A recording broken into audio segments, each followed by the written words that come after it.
안녕하세요. 반갑습니다. 네, 기대하지 않았습니다. 네, 이렇게 인사하면 제대로 화답해주는 교회가 거의 없더라고요. 그래서 한번 해보시죠. 자, 안녕하세요. 같이 안녕하세요 하겠습니다. 안녕하세요. 반갑습니다. 네, 반갑습니다. 감사합니다. 우리 강선홍 목사님 제가 너무너무 사랑하고 존경하는데 갑자기 한국으로 들어가셔서 너무 서운했습니다. 근데 와서 너무 아름다운 교회 건강하게 잘 목회하고 있어서 너무 감사하고요. 담임 목사님 빈자리 아무리 좋은 강사가 와도 못 채우거든요.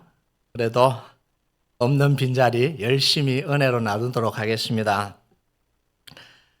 제가 이제 달라스에서 이민 목회한 지 한 20년 됐어요. 32살에 담임 목회 시작했습니다. 아무것도 모를 때 담임을 시작했죠. 이민 목회를 처음 시작할 때 선배 목사님이 저희한테 찾아와서 그런 이야기했습니다. 조언을 해준다고 32살에 첫 담임을 시작하는데 격려하고 이렇게 해줘야 되잖아요. 찾아와서 뭐라고 이야기하냐면 김 목사 이민 목회하다가 정상인을 만나면 참 반갑다. 이거 목회하라는 거예요, 말하는 거예요? 저는 그게 이해가 안 됐습니다. 얼굴이 다 정상인이에요.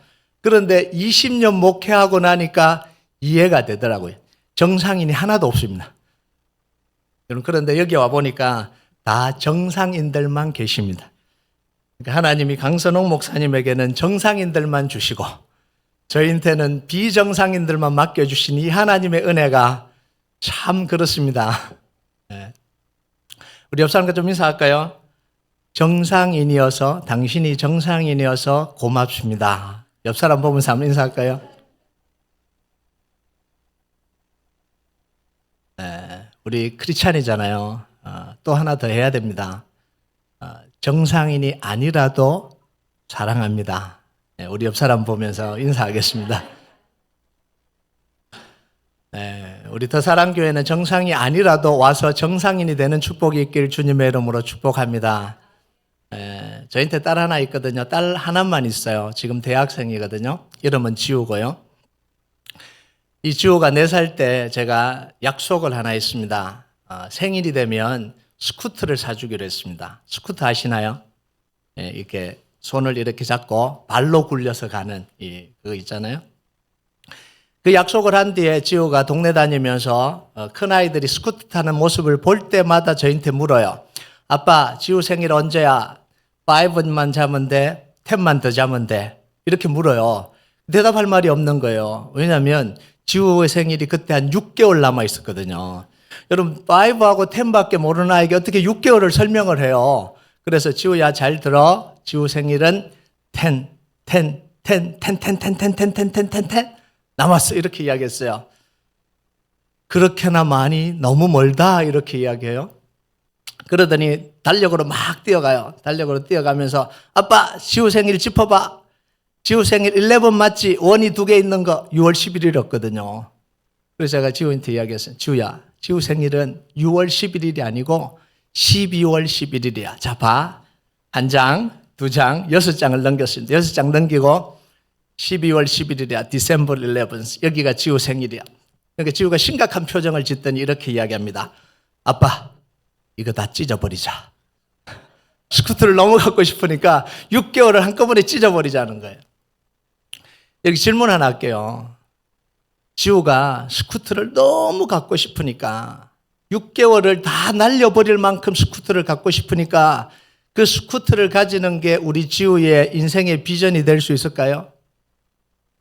당연히 안 되죠. 그게 어떻게 인생의 비전이 돼요? 스쿠터를 가지는 게. 근데 왜 안 되냐는 거예요. 스쿠터가 너무 작았어요? 너무 싼 거랐어요? 너무 유치했어요? 우리 지우가 너무 어렸어요?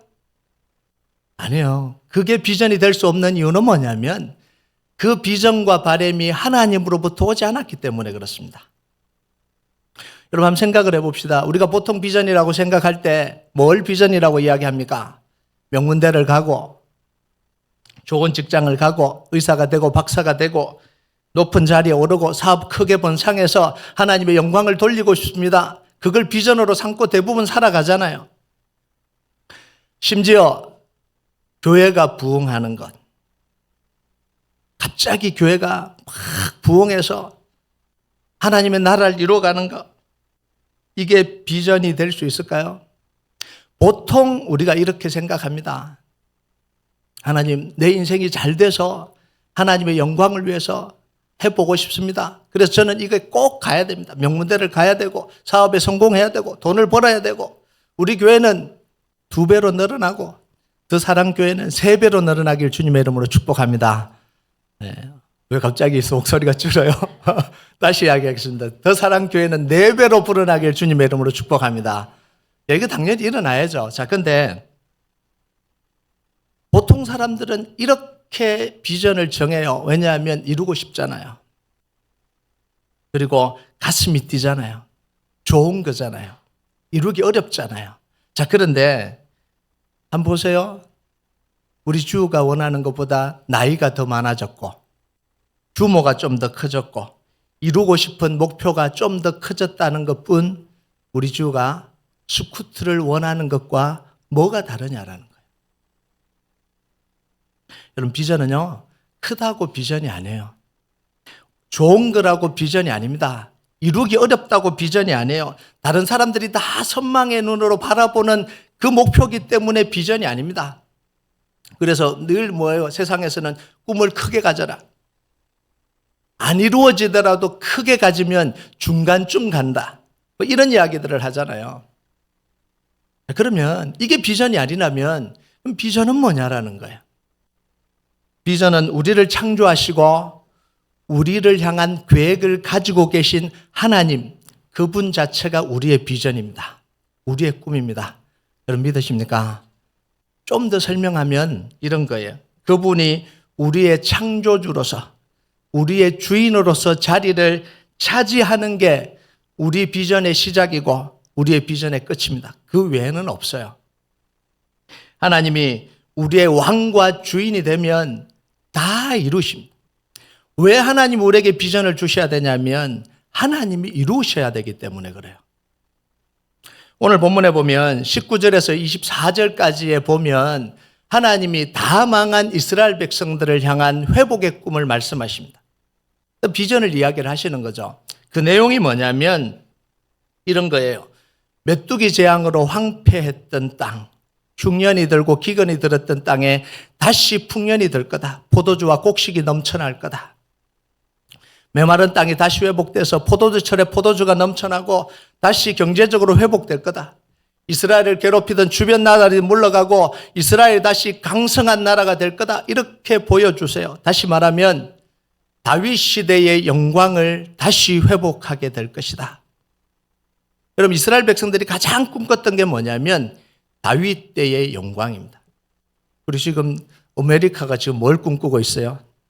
Make America Great Again. 말도 안 되는 비전을 지금 말을 하고 있잖아요. 자, 그런데요, 오늘 말씀에 이 겉모습만 보인다면 우리는 잘못 보고 있는 거예요. 그럼 27절을 한번 읽어볼까요? 27절 다 같이 읽겠습니다. 시작.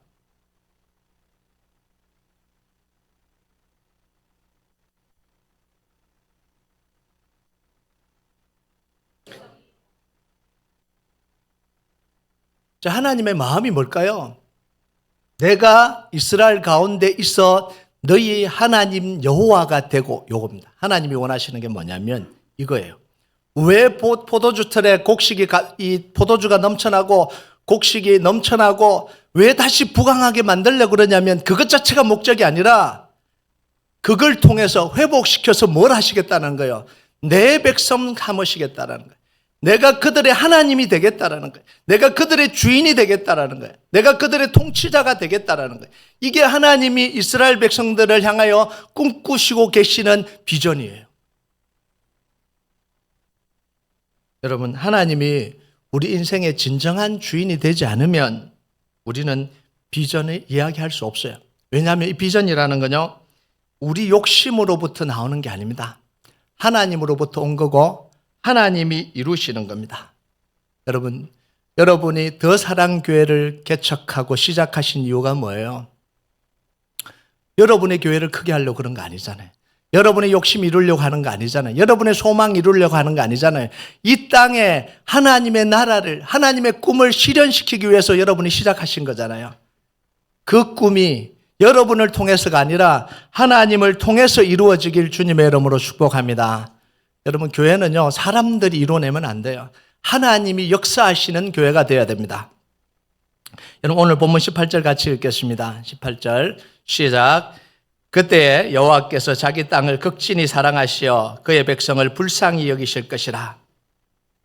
자, 그때에 여호와께서 이스라엘 땅을 극진히 사랑하셨다 이렇게 이야기합니다. 그때가 언제냐면 이스라엘 백성들이 다 망한 때예요. 지금 이스라엘 백성들의 상태는 회복을 꿈꿀 수 없는 상태로 들어갔습니다. 여러분, 아합과 이세벨을 아시죠? 북왕국 이스라엘의 대표적인 바알 숭배자, 우상 숭배자. 그 딸이 누구냐면 아달랴예요. 이 아달랴가 누구랑 결혼을 했냐면 남왕국에 있는 여호람 왕과 결혼을 했습니다. 이게 말이 안 되는 이야기잖아요. 하나님을 섬기는 남왕국 왕이 우상 숭배자의 딸과 결혼했습니다. 이거 자체가 이해가 안 되는 결혼이에요. 그러니까 나라가 어떻게 됐겠어요? 엉망이 됐죠. 그런데 그 아들 아하시야가 왕으로 통치하다가 일찍 죽었습니다. 자, 그러면 그 왕위는 누가 이어야 되죠? 그 아들들이 이어야 되잖아요. 그런데 이 아달랴가 이 왕위 계승자를 다 죽여버립니다. 그러니까 아들들을 다 죽여버려요. 그러면서 자기가 여왕이 되어버립니다. 그래서 남왕국 역사에 단 한 명 여왕이 있었습니다. 그 여왕이 누구면 아달랴예요. 그런데 하나님은 구원의 역사를 멈추지 않잖아요. 다 죽일 때 젖먹이 요아스를 빼돌립니다. 그러면서 성전에서 7년을 몰래 숨겨서 키워요. 그리고 7년이 지난 뒤에 이 여왕 모르게 왕위를 복원시킵니다. 그때 요아스의 나이가 몇 살이냐면 7살. 여러분 한번 생각을 해보세요. 7살이 왕위에 올라서 이게 정치가 제대로 되겠냐고요.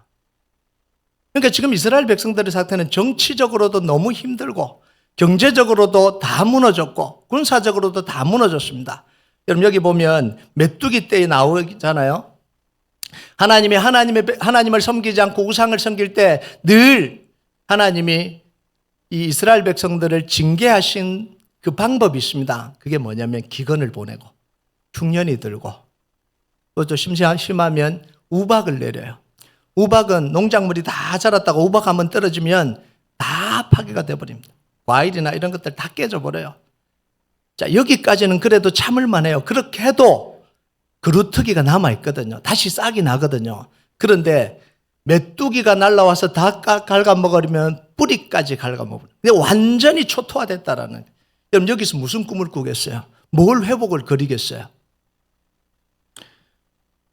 여러분 다 망한 이스라엘의 회복의 꿈은 이스라엘 백성들이 그릴 수가 없는 거예요. 여러분 우리가 인생을 살다 보면 조금 힘들면 힘내라는 말이 힘이 나요. 아, 나를 기억해 주는 사람이 있구나. 그래도 나한테 전화해서 힘내라고 하는 사람이 있구나. 그런데요, 너무 무너지면, 완전히 바닥까지 무너지면 힘내라는 말이 더 이상 힘이 안 나요. 다시 시작해보자. 꿈꿀 수 있다. 이 말이요, 너무 고통스러워요. 평소에는 조금 힘들면 이게 다 위로가 되던 말인데 너무 바닥까지 내려가면 그 말 자체가 괴로운 거예요. 꿈꾸는 것 자체가 괴로운 거예요. 바닥까지 내려가 본 사람은 알잖아요. 꿈꾸는 것 자체가. 안 될 건데 꿈을 꾸고 있으니까 그게 괴로운 거예요. 그러니까 꿈꾸기조차 싫은 거예요. 이게 이스라엘 백성들의 상태예요.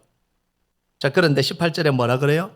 그때에 여호와께서 자기의 땅을 극진히 사랑하시어. 그때가 언제예요?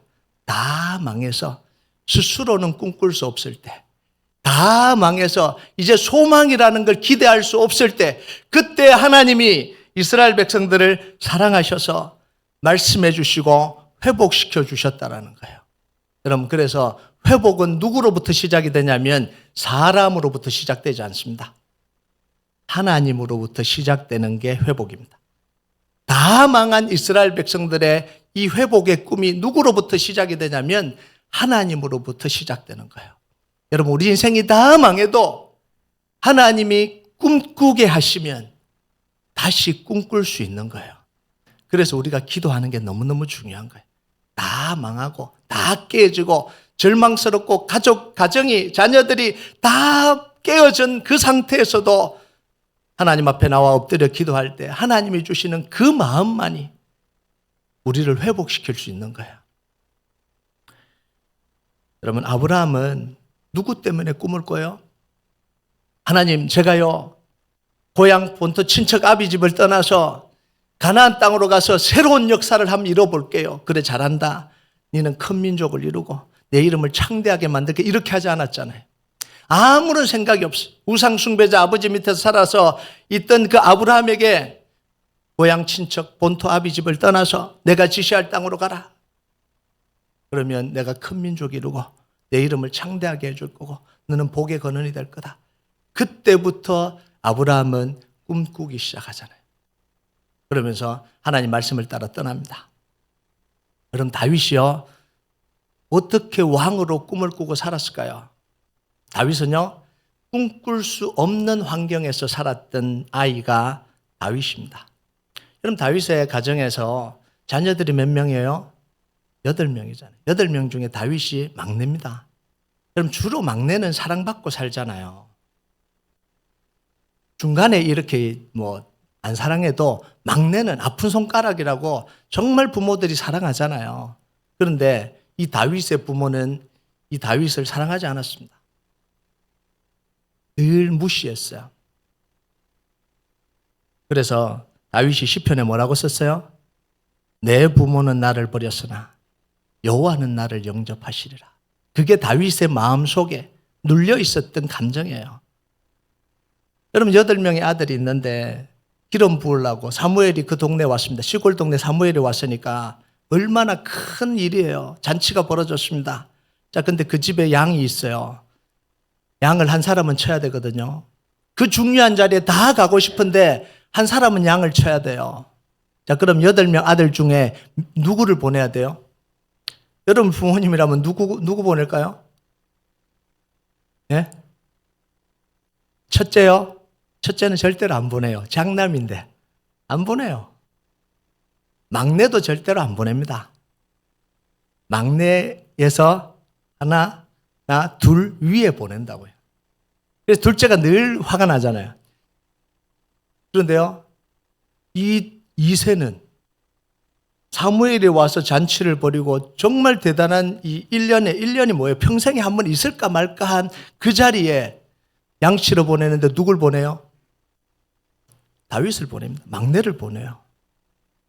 아니, 막내를 보낼 수는 있어요. 그런데 그 형을 딸려서 보내거든요. 그게 맞는 거잖아요. 그런데 형들은 다 두고 막내 혼자 보내니까 다윗의 마음이 얼마나 아프겠어요.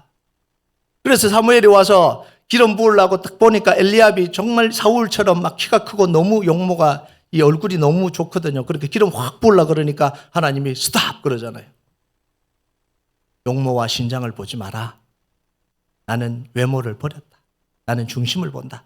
그 다음부터 둘째, 셋째, 삼마 계속 내려갔어요. 없어요. 그래서 사무엘이 이새에게 묻습니다. 아들이 더 없습니까? 이새가 뭐라 그랬어요? 네, 있습니다. 양치고 있습니다. 이렇게 했어요?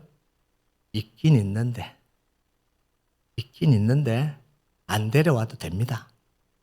이거 어떻게 할 수 있냐면요, 사무엘이 뭐라고 이야기했냐면 다윗이 오지 않으면 내가 식사 안 하겠다 그랬어요. 이 말은 뭔 말이에요? 이새가 데려올 마음이 없었다라는 이야기입니다. 아니, 그 막내 볼 거 없다고 장남이한테 기름을 붓든지 이 많은 아들 중인데 굳이 막내가 와야 되냐, 그런 투로 이야기를 했다는 이야기입니다. 그러니까 이 사무엘이 뭐라고 이야기하냐면 나는 막내가 올 때까지, 다윗이 올 때까지는 식사 안 하겠다라는 거예요. 이 과정 속에서 다윗이 살아갑니다. 형들에게는 무시당하죠. 전쟁터에 나가니까 전쟁 구경하러 왔냐? 밥 들고 왔는데, 챙겨주러 왔는데. 여러분, 그 상황 속에 이 다윗이 꿈꿀 수 있었던 이유가 뭐예요? 하나님이 기름 부어주시니까. 그때부터 하나님의 마음을 가지고 꿈꾸기 시작하는 거예요. 여러분, 아무리 작은 거라도요, 그게 하나님으로부터 나왔다면 그건 비전입니다.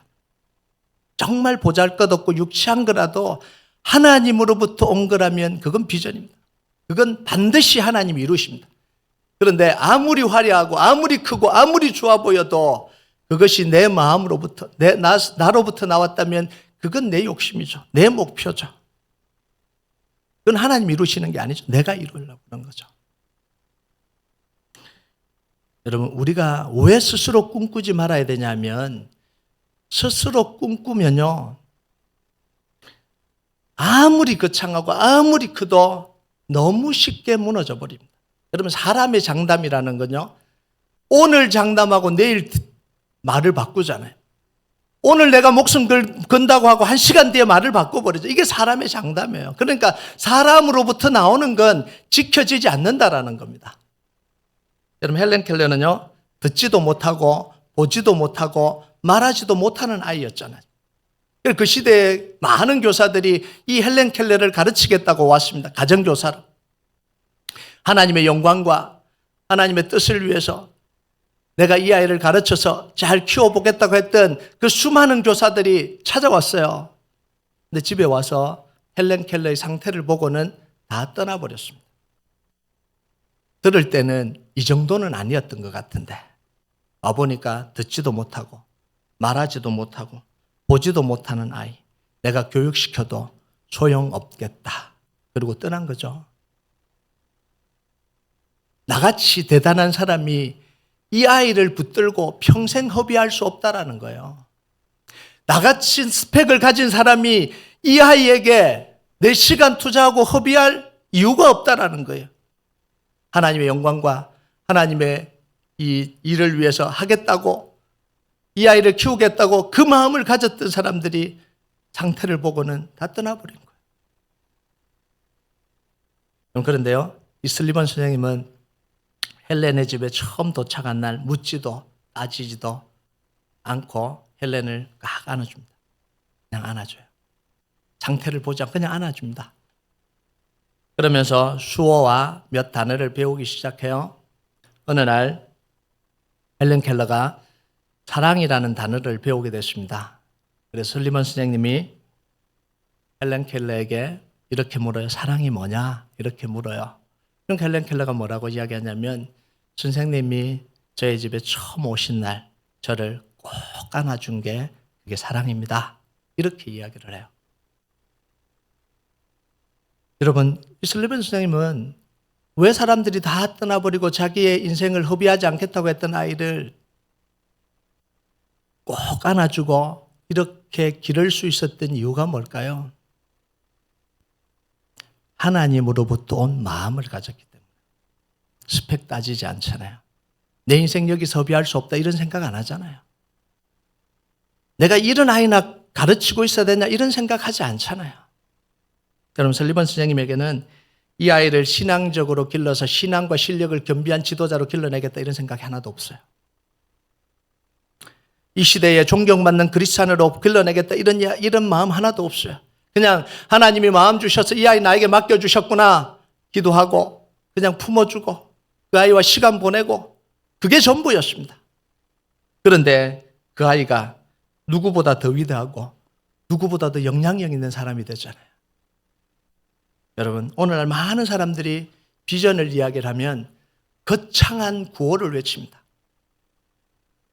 하나님의 영광을 위해서, 하나님의 나라를 위해서 이렇게 합시다.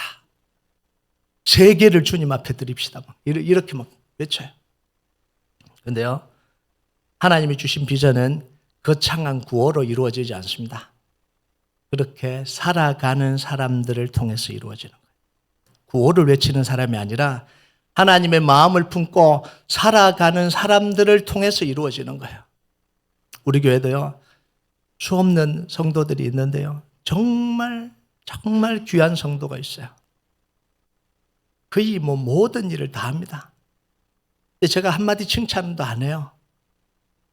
그렇게 열심히 하고도 자기를 드러내지 않아요. 아무도 몰라요. 자기가 드러나는 걸 부끄러워해요. 근데 그 모습을 보면 제가 너무 감동을 받아요. 그러니까 목회자로 살아야 될 이유를 발견합니다. 아, 저렇게 사는데 정신 차리고 살아야 되겠구나. 이런 생각을 합니다.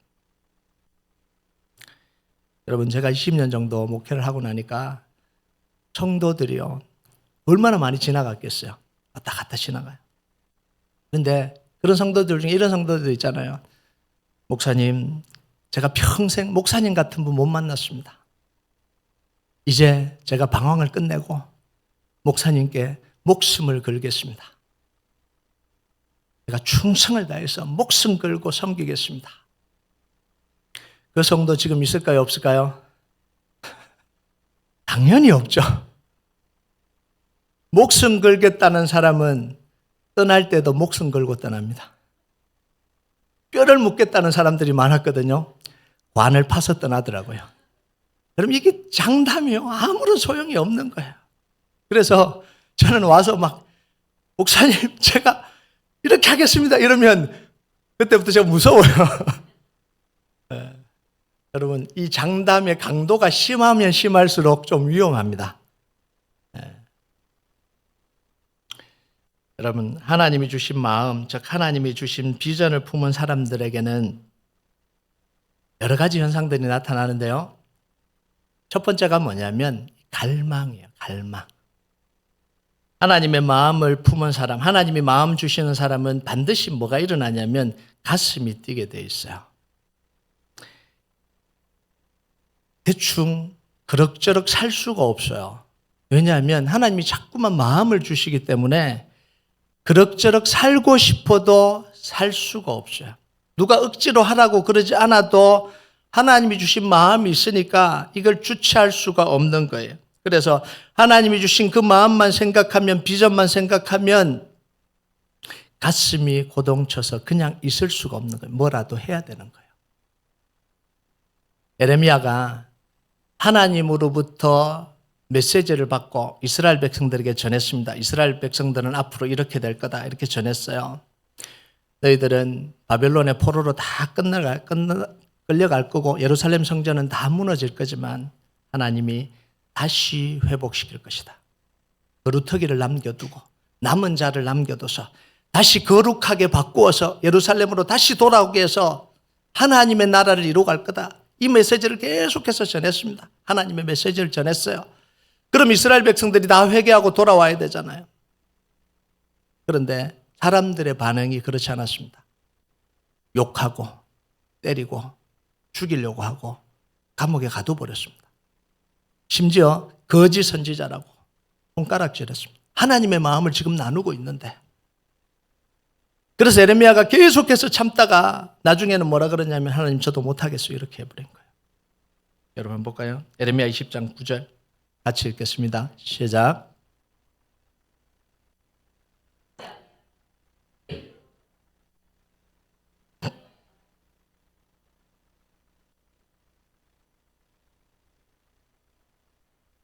이게 뭐냐면 하나님 제가 열심히 했잖아요. 진짜 열심히 했어요. 그런데 아무도 안 들어요. 아무도 회개 안 해요. 한 사람이라도 같이 동력할 사람이 있고 한 사람이라도 좀 동조하고 같이 회개 기도하고 좀 다시 하나님을 찾는 사람이 있으면 그래도 힘들더라도 힘을 내서 하겠는데 어떻게 한 사람도 반응을 안 해요. 저도 이제 지쳤어요. 그만할 겁니다. 이렇게 이야기한 거예요. 하나님 이제 저도 그만할 거예요. 왜 저만 이렇게 해야 돼요? 왜 남만 이렇게 가슴 타야 돼요? 그래서 하나님께 안 할게요 했는데 마음이 어떻다고요? 속이 시원해야 되잖아요. 안 시원하더라는 거예요. 가슴이 불붙는 것 같아서 견딜 수가 없는 거예요. 안 하겠다 그러면 그냥 편해야 되는데 안 편하더라는 거예요. 왜냐하면 그 마음 속에 하나님의 마음이 심겨져 있으니까 안 되는 거예요. 여러분, 개척하려고 따라와서 교회를 섬기고 세워보려고 노력을 하고 여러분의 수고 얼마나 많이 수고하세요. 근데 안 알아줄 때가 있잖아요. 안 알아주고 싶어서가 아니라 몰라줄 때가 있잖아요.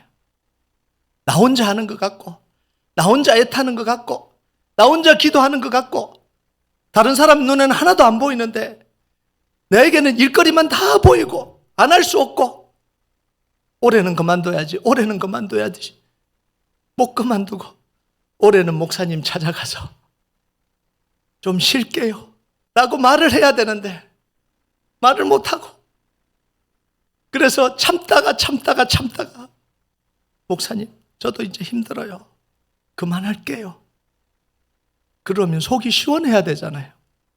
근데 시원하던가요? 안 시원하잖아요. 그게 뭐냐면 하나님을 사랑하는 마음이 있으니까 그런 거예요. 여러분 억지로 그거 봉사하십니까? 아니잖아요. 은혜 주셔서, 하나님 사랑해 주셔서 내가 그 자리에 있기를 원했는데 그걸 놓는다고 하니까 얼마나 이제 편하겠구나 이런 생각이 드는 게 아니라 너무 괴로운 거예요. 너무 아픈 거예요. 이게 하나님의 마음을 품은 사람들의 현상입니다.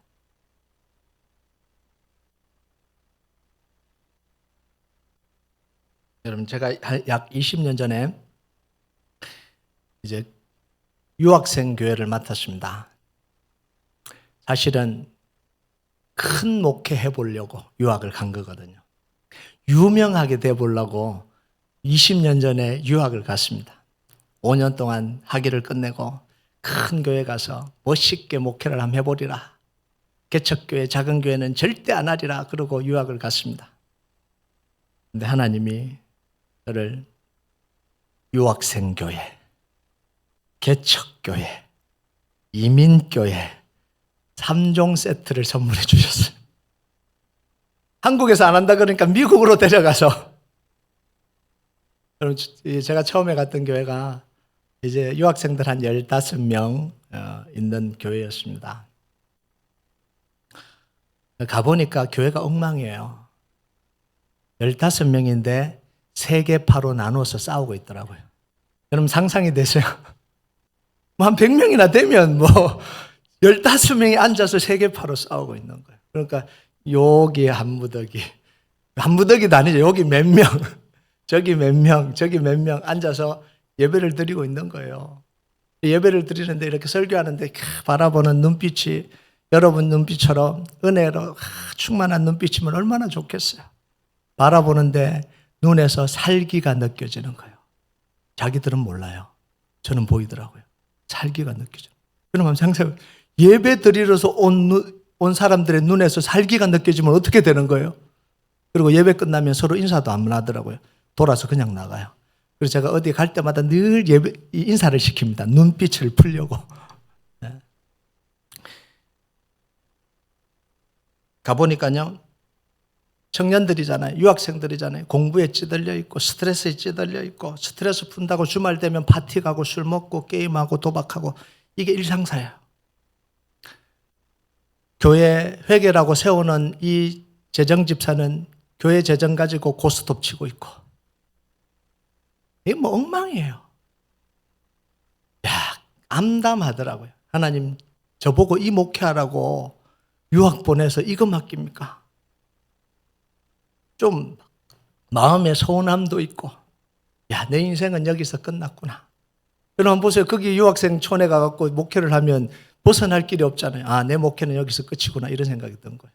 내 스스로 뛰쳐나오지 않는 한, 또 목회자가 뛰쳐나올 수는 없잖아요. 하나님이 안 가라 그러면. 그럼 이제 내 인생은 끝이구나. 참담하더라고요. 그래서 이 청년들에게 우리 예배하자. 금요일 날 모여서 예배하고 기도하자. 그러니까 한 6명 왔어요. 그래서 찬양팀을 만들었습니다. 찬양팀을 만드는데 찬양팀이 대단한 찬양팀이었습니다. 찬양 인도자는 기분 나쁘면 교회 안 합니다. 악기들은 소리가 안 나요. 드럼, 기타 세우는데 소리가 안 나요. 키보드, 이 음만 띵띵 두드리고 있는 거예요. 그리고 찬양팀 몇 명 서고 회중석에 1명이나 2명 앉아 있어요. 예배가 드려지는 게 너무 신기한 거예요. 예배를 했습니다. 근데 놀라운 일이 일어났어요. 예배를 드릴 때마다 눈물 받아요. 통곡하면서 우는 거예요. 은혜가 막 임하는 거예요. 매주 몇 달 동안 계속해서. 그래서 제가 드디어 하나님이 저에게 말씀의 능력을 주셨구나. 할렐루야. 내가 말씀을 전하니까 그냥 다 통곡이 물음바다구나. 그렇게 착각을 했습니다. 말씀 때문에 운 게 아니라 서러워서 울더라고요. 유학 생활이 서러워서 너무 힘들고 고향 생각이 나고 영어가 안 되고 말하고 싶은데 따지고 싶은데 영어가 안 되니까 못 따지고 교수님한테 이 야단 맞고 왔는데 너무 이 분해서 막 그래서 설교를 시작하기 전에 울어요. 요시 딱 하면 울어요. 그렇게 시작을 한 거예요. 여러분 이때 제가 청년들한테 하나님이 주시는 마음을 나눴습니다.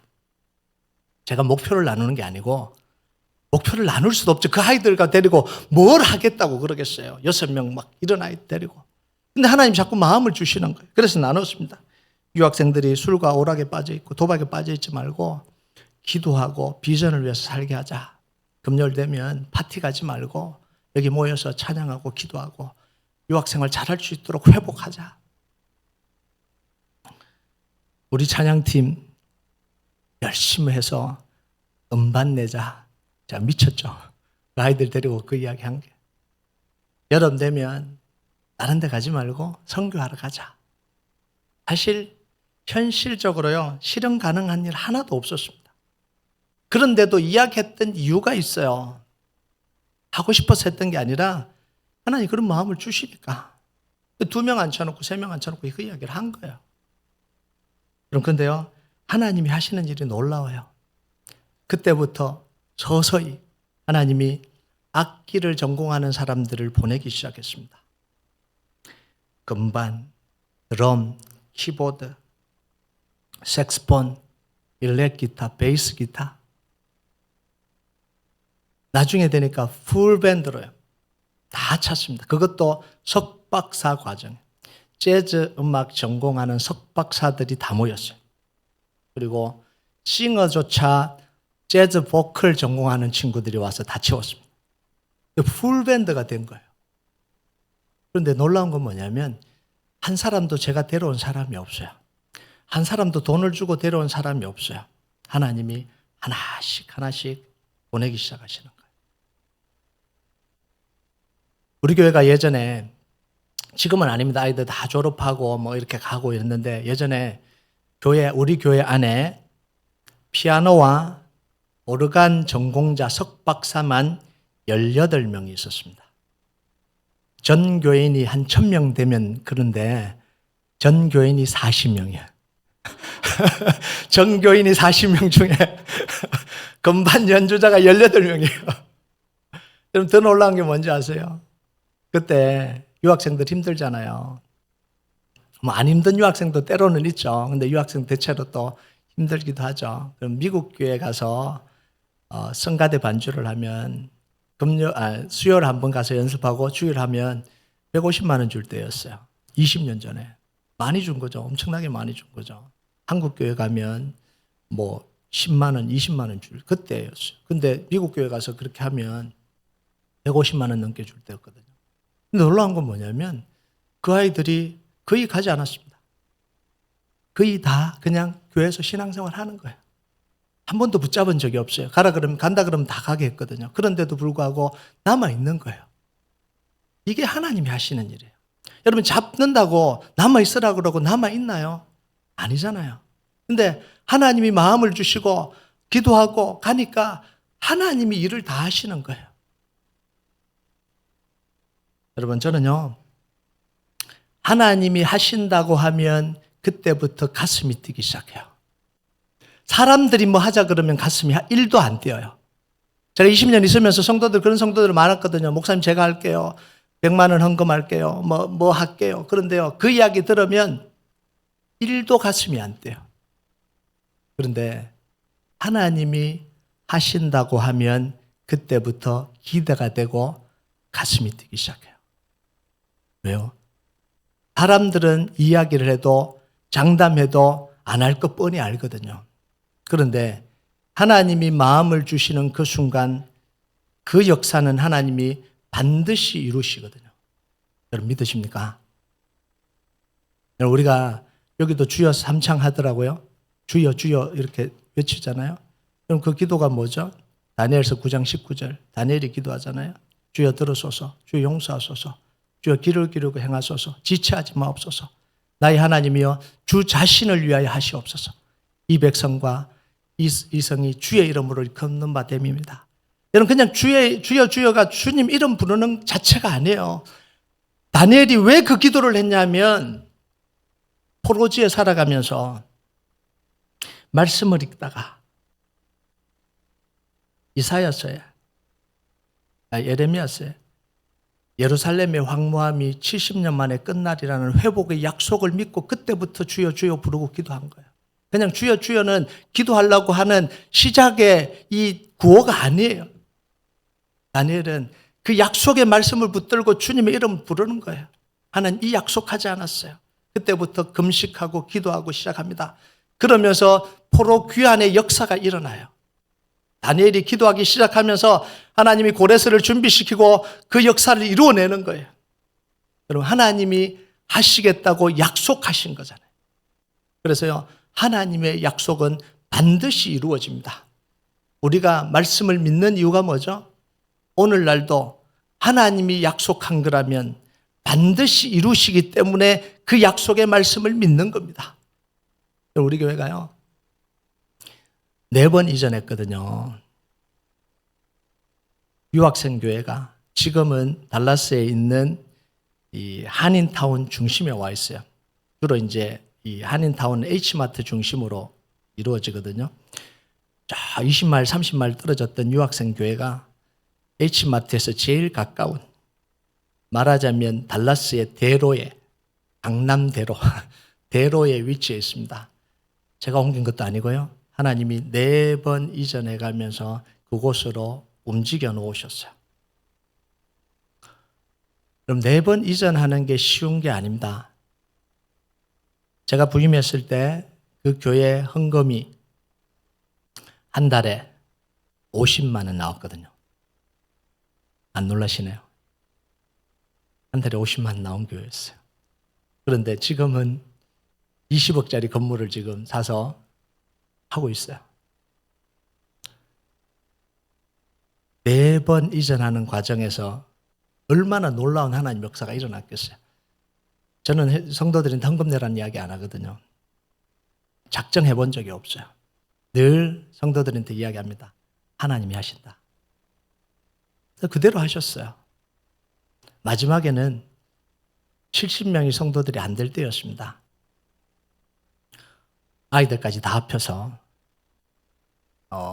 청년들이 70%, 어른이 30%, 70% 청년들은 유학생이었고요. 돈이 없잖아요. 20억짜리 건물 사야 되는데. 근데 하나님 하라 그러는 거예요. 재정은 마이너스고 디파짓 때 돈은 1불도 없었습니다. 하나님 주시겠다고 하라 그래요. 순종하고 했죠.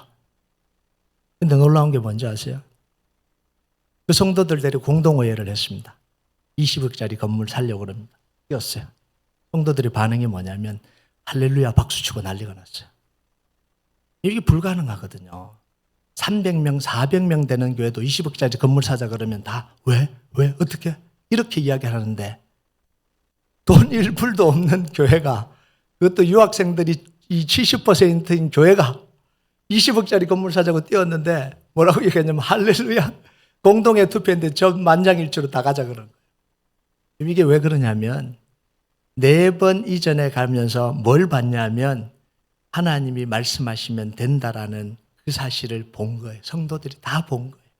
그러니까 우리 성도들 속에는 뭐가 심겨졌냐면 하나님이 약속하시면 된다라는 DNA가 심겨져 버렸습니다. 그래서 8월이 되면 5번째 이전을 합니다. 죄송합니다. 제가 규모를 이야기를 해서 이제 8월이 되면 이제 8, 9월이 되면 옮겨가는데 2000석 교회로 갑니다. 놀랍지 않아요? 15명 데리고 있던 이 유학생 교회가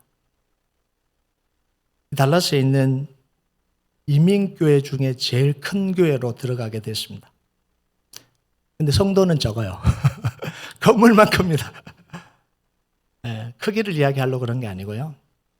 한 번도 우리는 그 건물을 갖겠다고 해본 적도 없고 뭐 큰 교회 달라고 해본 적도 없고 늘 우리 교회의 기도가 뭐냐면 하나님 이 달라스에 부흥의 역사를 일으키는 부흥의 진원지가 됐으면 좋겠습니다. 달라스에 제사장 역할 감당하는 교회가 됐으면 좋겠습니다. 섬기고 세우고 중보하고 교회들을 섬겨서 한 교회가 부흥하는 교회가 아니라 교회들이 살아나게 하는 교회, 달라스를 살게 하는 교회가 좀 됐으면 좋겠습니다. 크지는 않아도 그 역할 감당했으면 좋겠습니다. 그리고 계속해서 기도했는데 하나님이 3년 만에 그냥 거기 가래요. 그래서 가게 됐습니다. 여러분, 우리가요, 아무리 내가 꿈을 꾸고 아무리 내가 원해도 이루어지지 않아요. 하나님이 마음을 주시고 하시면 하십니다. 여러분, 더사랑교회가 하나님이 하시는 교회가 되길 주님의 이름으로 축복합니다. 그래서요, 여러분의 뜻이 이루어지는 게 아니라 하나님의 뜻이 이루어지길 주님의 이름으로 축복합니다. 설교 절반 했습니다. 여기서 끝내겠습니다. 나머지는 다음에 와서 하겠습니다. 우리 함께 찬양하고 기도하도록 하겠습니다. 우리 찬양팀 좀 섬겨주시면 좋겠습니다.